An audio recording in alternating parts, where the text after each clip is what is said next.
We are back and we continue to talk about FESTPAC from three of the gentlemen whose mission it is to make sure that the operation go over smoothly. Once again, Chief Joe Cruz, Chuck Atta, and Chief Joey Nicolas. Gentlemen, we do appreciate the time again. I want to talk about the housing issue because there's so many delegates. I believe, the delegates, the planners, the managers, possibly family members and everything like that. We're looking at maybe 3,000 more people coming here, and we know there are certain public schools being used as shelters. Let's talk about those accommodations. Well, we've identified 8 housing venues for the up to 3,000 delegates that are going to be housed for the festivities. Now, the decision is still being made as to which countries are going to be housed at which of the particular housing venues.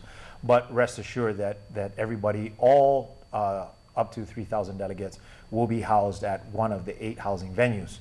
So from the safety and security side aspect of all that, there will be 24/7 security provided at each one of them. As you know, each one of the housing venues is a GDOE school or a school that's being leased by GDOE.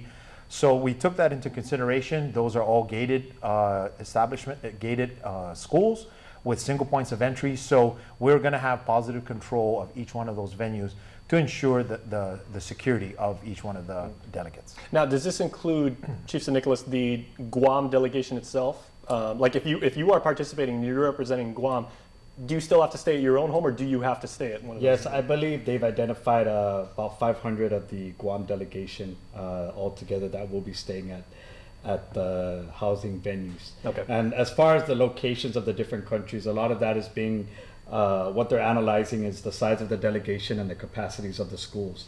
So there is a tentative plan, and it's being finalized, but basically that's going to set up the way they're going to be put at each housing venue.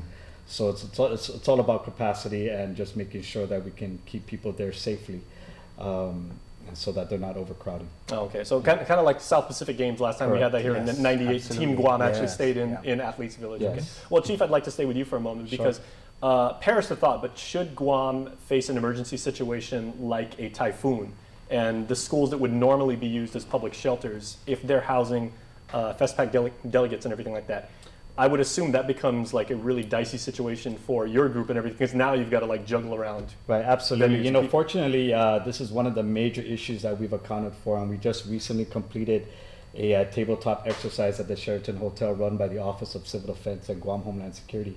Well, GDOE has come to the plate to let us know that they're ready to react as necessary should we need housing venues beyond the 8 schools that are being used for the delegation. So although there have been, I believe, 4 identified typhoon shelters that we've used historically, GDOE is prepared to open up more capabilities should we need it to include the 2,500 to 3,000 delegates that we have. Outstanding. Yes. Chuck, I've got a question about people bringing in food, because such a big part of the sharing of Pacific Island culture is sharing what we like to cook and what we like to eat, and of course your day-to-day responsibilities at the airport are making sure that people and items coming in and going out are properly checked. So what work have you done as far as seeing like the types of materials that people might bring in and making sure that we don't introduce I don't want to say species, but like harmful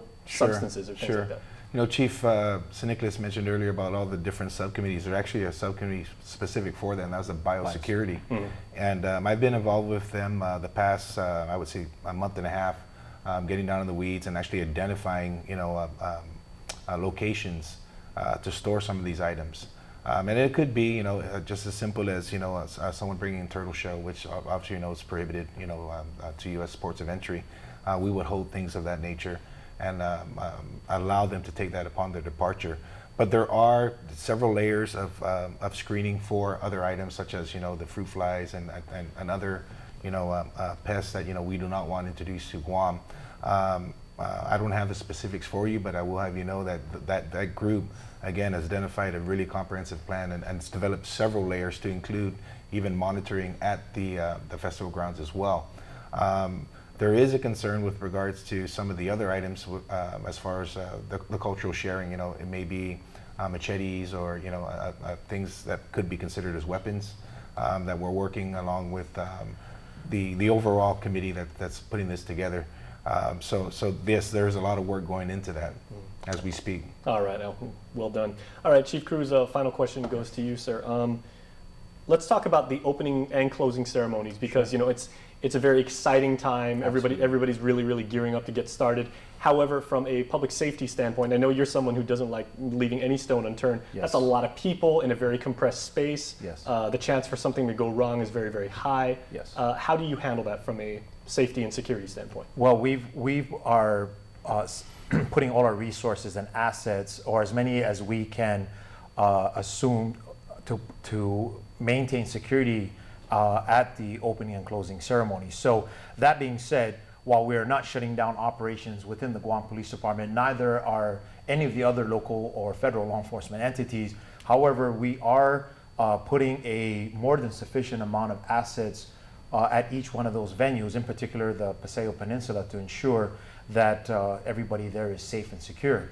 Now that's going to be a long day for everybody during the opening and closing ceremonies. So our folks are going to be out there early, and they're going to make sure that we take those necessary steps and measures to make sure that everybody's safe even before they show up during the entire event, and then we're going to be there until after the ceremonies are done and everybody vacates the area. So we have a very good plan, very solid plan, and it's all being put together and working in concert with the other subcommittees as well, all the local law enforcement entities, the federal law enforcement entities, everybody in the public safety side of the house, all coming together.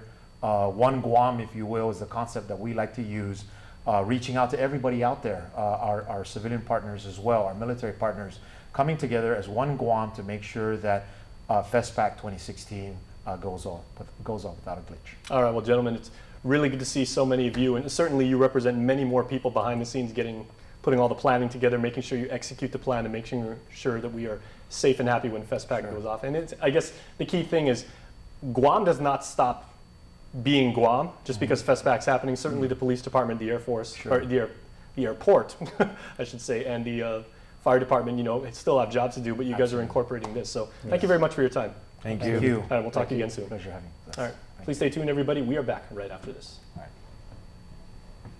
Closed captioning is brought to you by IT&E Life in Motion.